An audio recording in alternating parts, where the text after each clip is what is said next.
وزیر اعظم شہباز شریف کا کہنا ہے کہ اطمینان ہے کہ پاکستان معاشی طور پر بحران سے نکل چکا ہے۔ نیشنل ریگولیٹری ریفارمز کی افتتاحی تقریب سے خطاب کرتے ہوئے شہباز شریف نے کہا کہ اصلاحات کا مطالبہ عوام اور کاروباری طبقے کی گزشتہ کئی دہائیوں سے خواہش تھی۔ سرمایہ کار، صنعت کار، تاجر برادری پیچیدہ قوانین، غیر ضروری ضوابط اور طویل طریقہ کار سے پریشان تھے۔ انہوں نے کہا کہ جب حکومت سنبھالی تو پاکستان کی معیشت نازک صورتحال سے دوچار تھی۔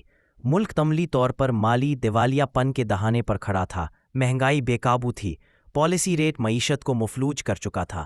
ہماری حکومت نے امید کا دامن نہیں چھوڑا اور بہترین حکمت عملی کے ساتھ چیلنجز کا مقابلہ کیا۔